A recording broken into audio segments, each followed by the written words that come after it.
The moment I saw her name in that file, my hands went completely still. Not shaking, not trembling, just still. Like my body had already decided that falling apart was not an option. I am 34 years old. I work as a compliance officer for a mid-sized healthcare nonprofit in Charlotte, North Carolina. My job is to make sure the organization follows federal regulations, Medicare billing rules, grant reporting requirements, payroll documentation. It is meticulous, unglamorous work. Most people at holiday parties stop asking what I do after the first 30 seconds. My husband and I had been married for 6 years. We met in our late 20s at a church fundraiser, the kind where someone guilts you into buying overpriced raffle tickets for a chance to win a crockpot. He was funny, he was warm. He volunteered every third Saturday at a food pantry and remembered the names of every person who worked at our regular coffee shop. I thought I had found the one person on earth who was exactly who he appeared to be. I know now that I was wrong, but I am getting ahead of myself. The file that changed everything was not supposed to be on my desk. It had been routed to me by mistake. A misfiled payroll audit from the previous fiscal year that belonged in our CFO's archive, not in the active compliance queue. I almost just forwarded it up the chain without reading it. I had 17 other things open on my screen that Tuesday morning. My coffee was going cold. Our annual HHS review was 3 weeks out, and I had a stack of grant documentation that needed cross-referencing before Friday. But something made me pause. A single line in the vendor payment ledger looked odd. The name attached to the payment wasn't a vendor I recognized. That happens sometimes. Subcontractors, consultants, short-term technical help. I was about to highlight it and move on when I noticed something that made my stomach drop quietly, the way a stone drops into deep water without a splash. The mailing address listed for the vendor was my home address. Not a business address, not a P.O. box, my address. The house my husband and I had bought together 3 years ago. The one with the broken gutter we kept meaning to fix and the rose bushes I planted along the front walk. I set my coffee down very carefully, then I opened the rest of the file. The vendor name was listed as Holloway Consulting Services. It had received 14 separate payments over 18 months totaling just under $62,000. I had never heard of Holloway Consulting Services. As far as I knew, my husband did not run a consulting business. He was a project manager at a commercial real estate firm. He wore khakis to work and complained about Zoom calls. He was not a consultant. I typed the name into our vendor management system. Nothing came up. No contract on file. No scope of work. No W-9. No deliverables logged anywhere in our system. $62,000 paid to a company that, as far as our records showed, had done absolutely nothing for us. My first thought was that there had been a data entry error. Someone had input the wrong address. It was a mistake. It had to be. My second thought was that I needed to think very carefully before I said a word to anyone, because the person who had approved every single one of those 14 payments was our Director of Community Programs. And the Director of Community Programs had been my husband's college roommate for 4 years. His name was Fletcher. Fletcher had been in our lives for as long as I could remember. He was the best man at our wedding. He and his wife came to our house for the Super Bowl every year. My husband had helped him get the job at our organization, had personally recommended him to our executive director 2 years before I was even hired. I had never thought twice about it. Nonprofits run on networks. That's just how it works. I sat at my desk for a long time that Tuesday morning looking at nothing. Then I did the only thing I knew how to do. I started pulling records. Quietly, methodically the way I had been trained. I did not flag anything in the system. I did not send a single email. I printed nothing.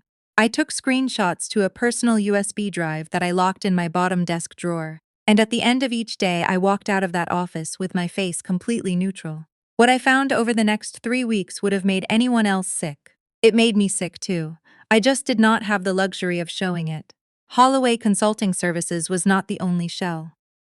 There were 2 others, one under a slightly different name, one registered to an address I eventually traced to Fletcher's mother's house in Greensboro.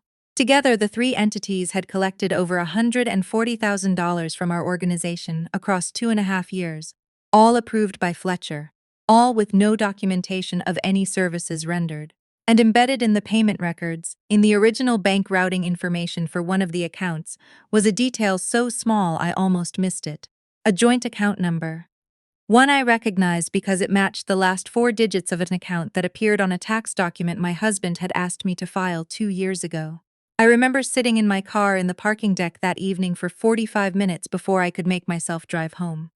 My husband was already in the kitchen when I got there. He had made pasta. There was garlic bread on a baking sheet. He kissed me on the cheek and asked if I wanted red or white wine. And I said red, and I set my bag down, and I sat at the table, and I ate dinner, and I asked him about his day. He told me about a difficult client. He complained about traffic on I-77. He said he was thinking about getting a new grill before summer. I said that sounded nice. That night, after he fell asleep, I lay in the dark and thought about what I actually knew versus what I assumed. I had account numbers and routing records and payment approvals. I did not yet have documentation that definitively connected my husband to Holloway Consulting Services by name. What I had was circumstantial, strong, but not airtight. And I knew, from 6 years of compliance work, that circumstantial evidence handled incorrectly does not protect you.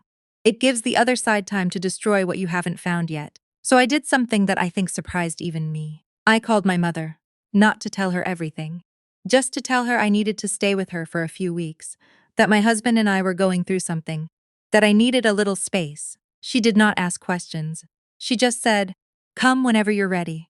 I'll make up the guest room." I love my mother more than I will ever be able to explain. The hardest part was not the evidence. Evidence is just data. It sits there. It does not look you in the eye over pasta and ask whether you want red or white. The hardest part was realizing how long it had been going on.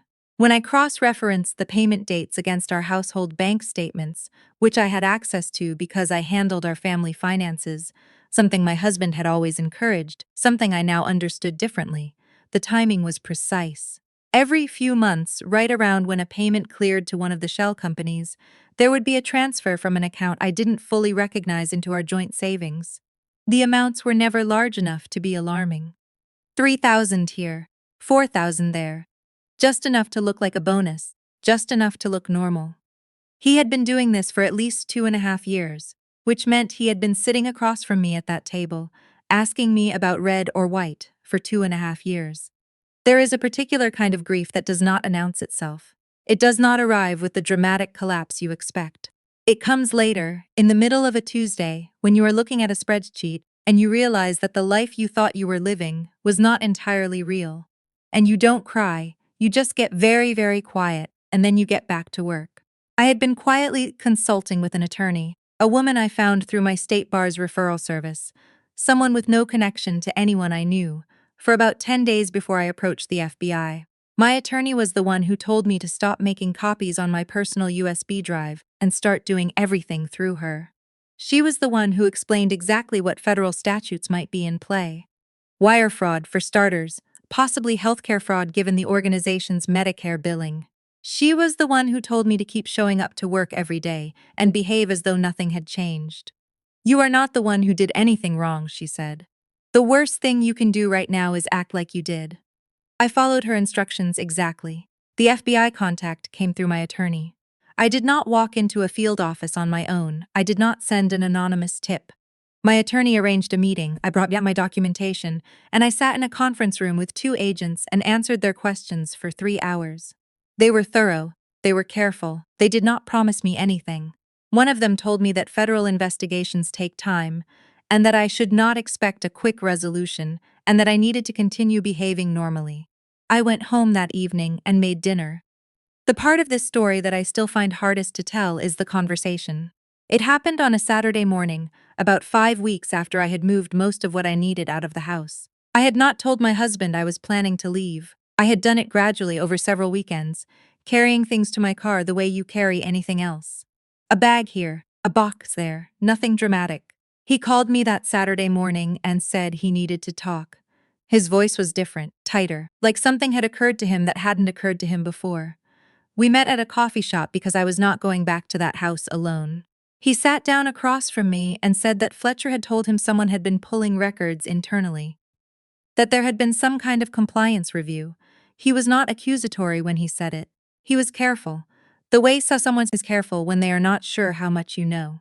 I looked at him across that table, that same face I had looked at for 6 years, and I thought about the garlic bread and the pasta and the question about the grill. I said, "I know about Holloway Consulting." The color left his face in a way that confirmed everything I needed confirmed. He said, "That's not what it looks like." I said, "I know exactly what it looks like. I've been doing this job for 8 years." He tried 3 more sentences after that. The first was a partial explanation. The second was a justification.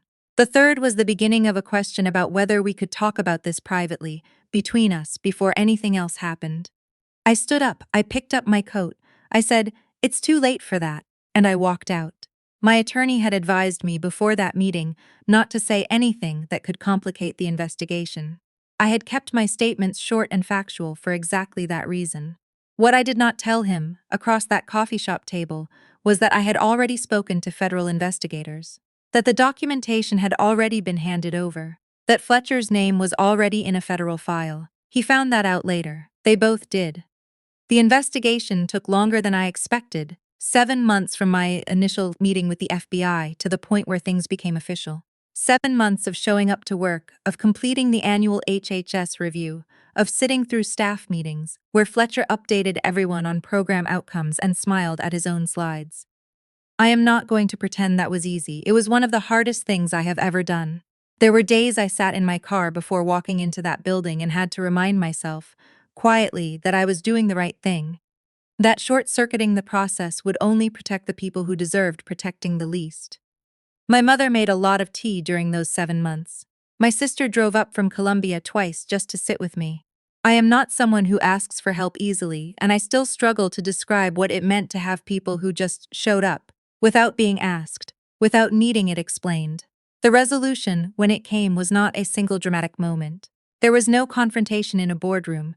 No one handed me a sealed envelope across a mahogany desk. What happened was a Tuesday morning phone call from my attorney, telling me that Fletcher had entered a plea agreement, and that my husband was cooperating with investigators in exchange for consideration on his sentencing.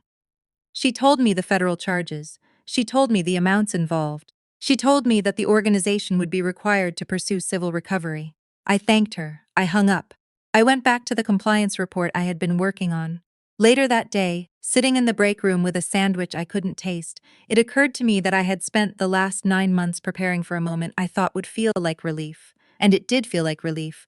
But it was quieter than I expected, less like a wave and more like a window opening. Just a little. Just enough to let in some air. I filed for divorce 3 weeks after my husband's cooperation agreement was confirmed. My attorney handled it. I did not have to see him. I want to say something here because I think it matters. There will be people in your life, people who are close to you, people you trust, who will tell you that you had options, that you could have gone to your husband first, that you could have given him a chance to come clean, that going to federal investigators without telling him was a betrayal of the marriage. I thought about that a lot. What I kept coming back to was this: he had been given 2.5 years of Tuesday evenings and Sunday mornings and every ordinary day in between to tell me the truth. He had looked at me every day and chosen not to. That was not a mistake made in a moment of weakness. That was a sustained decision made over and over again for years. I did not owe him the opportunity to manage the consequences of his own choices. I owed the people that organization was supposed to serve, elderly patients on Medicare, families who depended on our community programs, the same thing I owed them every day I sat at that desk: accuracy, accountability, the truth. That was my job. It has always been my job, and I did it. I am still at that organization. I got a promotion 8 months ago, Deputy Director of Compliance, which means I now oversee the very audit function that first put that misfiled document on my desk. I think about that sometimes, how close I came to just forwarding it along without reading it. I planted new rose bushes at my mother's house last spring. Not because I moved in permanently. I have my own apartment now, a small one, with good light, and a parking spot that's mine alone on the lease. But because she let me come home when I needed to, and that deserves something that grows. My sister calls every Sunday. She never asks me whether I'm okay in a way that requires me to perform okayness. She just calls. I have learned a few things from all of this, and I am not going to dress them up in language that sounds like a greeting card. What I learned is simple and hard at the same time. The truth does not protect itself. Someone has to do that. And in my case, on one unremarkable Tuesday morning with cold coffee and 17 open browser tabs, that someone was me.